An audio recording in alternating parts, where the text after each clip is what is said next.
What's going on, everybody? Mortem here, this time bringing you a look at the Metamagic system in Pathfinder Wrath of the Righteous. Now, if you come from, say, Dungeons & Dragons and you're new to Pathfinder and you're curious how to cast a spell on a higher spell slot, that is one of the things Metamagic can do for you. However, it can also do quite a few other things. Starting right there, Metamagic is a way to augment and change your spells, typically at the cost of raising the spell level required to cast it. So first, how do we actually obtain the abilities to use Metamagic? Well, Metamagic will come to you through feats typically. There are, however, Metamagic rods that you can find throughout the game that upon toggling them, typically through your ability window, will then, as long as the rod is toggled, cast whatever that Metamagic is on the spell you cast while it is toggled as an ability. However, most of your Metamagic is going to come to you through feats. Most characters get a feat every other level, though characters like wizards and things can pick up extra feats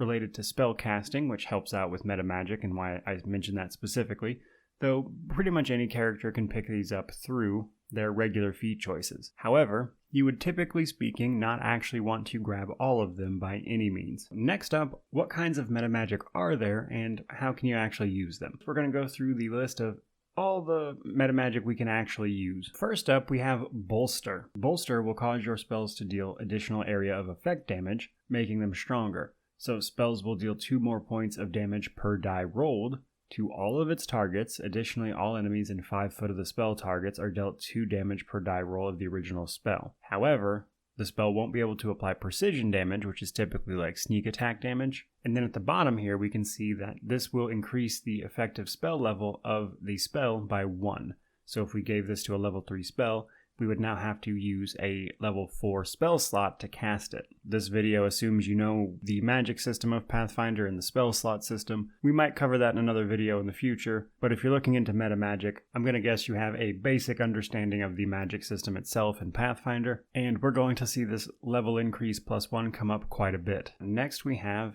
Empower.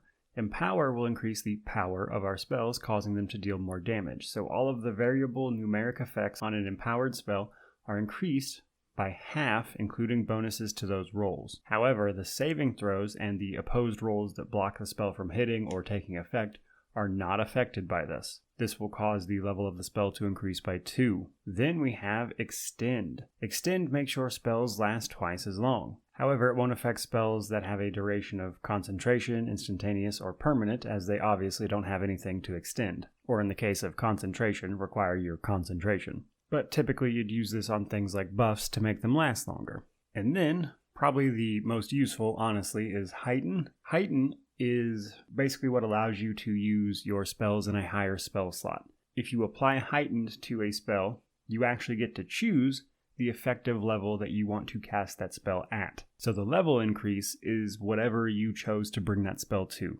So we can bring a level 1 spell all the way to level 9 if we so choose, or we could just bring like a level 4 spell to level 5, that kind of thing. This is important to understand because Heightened Metamagic is effectively raising the spell level of the spell that it modifies. So this actually will increase the saving throw DCs and its ability to penetrate through spell resistance. All of that jazz is calculated with the higher spell level in mind.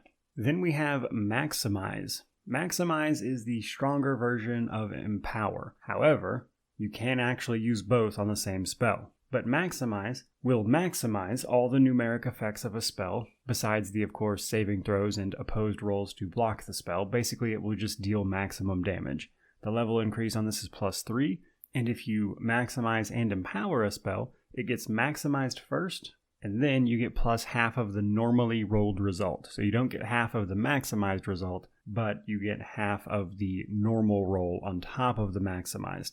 Then we have Persistent. This will give the spell the effect of whenever a creature is targeted by a persistent spell or within its area, succeeds on its saving throw against the spell, typically to reduce damage, etc., it is forced to make a second roll. If that creature fails the second saving throw, it still suffers the full effects of the spell as if it had failed the first saving throw.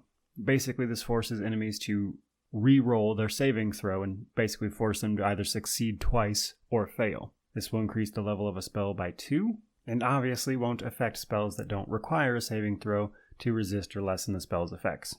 Then we have Quicken. Quicken is very cool, but it comes at a high cost. Quicken lets you cast your spells as a swift action, meaning that you can cast the spell and then also do something else that same round, which would be your standard action, which could potentially be casting 2 spells in the same round, actually.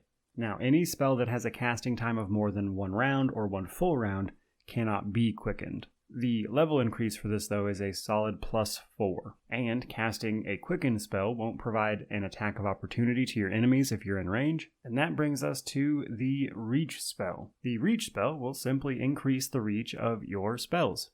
If it has a range of touch, close, or medium, you get to increase its range by 1 range category. So touch would go to close, close would go to medium, and medium would go to long. This increases the level of the spell by 1, and moreover, spells modified by this feat that require melee touch attacks will then require range touch attacks instead. And if you already have a spell with a range of long, you can't actually increase the range further with this. It only affects medium and below. And then last but not least, we have selective. Selective is basically what allows you to not actually hit your friends with friendly fire when you're casting your spells, provided it has an area of effect and a duration of instantaneous. You can choose a number of targets in that area equal to the ability score modifier used to determine bonus spells of the same type. If you were a wizard, it would be your intelligence. If you were a sorcerer, it would be your charisma, etc. But the modifier on that is how many targets you get to protect, basically. And then they simply don't get hit by your spell, even if they are in the area of effect. Because if you're unaware, friendly fire is a thing, and if you fireball your allies, they will in fact get hit. So that is all the various types of metamagic, and now let's go into how to actually apply them to your spells, because it's fairly easy to miss. So when you're in your inventory and you bring up your spell book, which is where you will go to either memorize or look at the spells you know, because if you're a spontaneous caster, you don't of course have to memorize anything. You simply get a number of casts per day. But regardless of any of that, when you tab over to your spellbook, you'll want to find the Metamagic tab in the lower left corner. This is going to bring up the following menu. And the top left there, where we see all the circles, is all of the Metamagic you know, out of all of the ones available. Now to the right, just above our actual spells, if you know any Metamagic, you will then see little circles above your spells. These circles are the Metamagic you have applied, if any, to it. Moreover, these are also a good indication of how many metamagic things that are actually available to you if you have several. For instance, here you can see where we have 2 dots above some of them. That is because we only have 2 types of metamagic that could possibly affect that spell, and thus it only shows the applicable dots.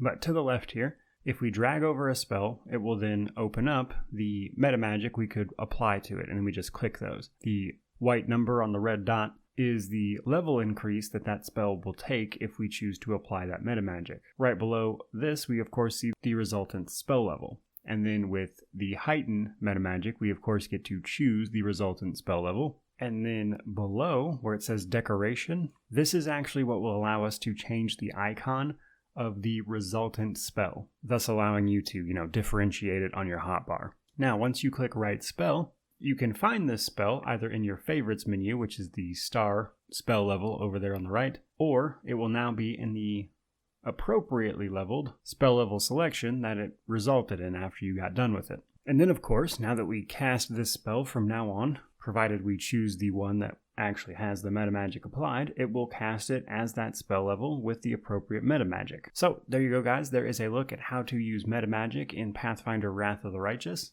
In my experience, it's usually best to identify which metamagic you're probably going to be using the most.